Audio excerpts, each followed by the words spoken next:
Hello friends, easy learning with सायन्समध्ये मी तुमचं स्वागत करतो. आज आपण पाहणार आहोत वचन आणि वचनाचे प्रकार. चला तर मग व्हिडिओ स्टार्ट करूया. वचन एखादी वस्तू किंवा व्यक्ती एक आहे की अनेक आहेत हे सूचित करणाऱ्या शब्दाच्या गुणधर्मास वचन असे म्हणतात.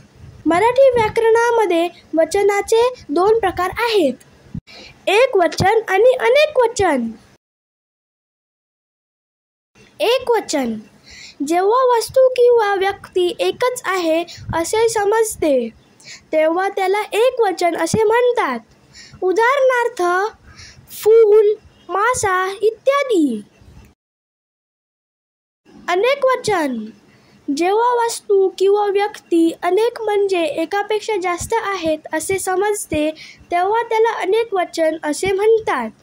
उदाहरणार्थ फुले, मासे इत्यादी.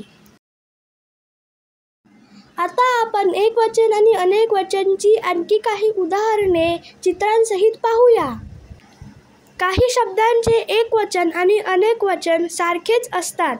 आपण त्यांचीही काही उदाहरणे पाहणार आहोत, त्यामुळे व्हिडिओ पूर्ण नक्की बघा. फूल, फुले. फुगा, फुगे. मुलगा, मुलगे. मुलगी, मुली. वही, वह्या. पुस्तक, पुस्तके. मासा, मासे. बाहुली, बाहुल्या. झाड, झाडे. आंबा, आंबे.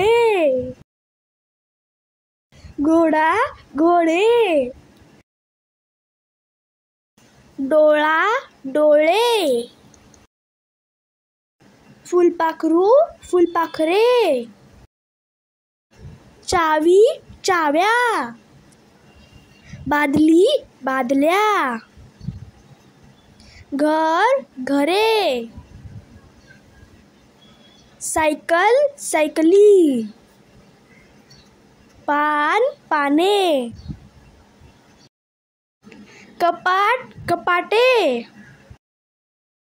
कोंबडा, कोंबडे. कोंबडी, कोंबड्या. मांजर, मांजरी. कुत्रा, कुत्रे. चिमणी, चिमण्या. आता आपण काही असे शब्द पाहूया ज्यांचे एक वचन आणि अनेक वचन सारखेच असते. शाळा, शाळा. वाघ, वाघ. खडू, खडू. उंदीर, उंदीर.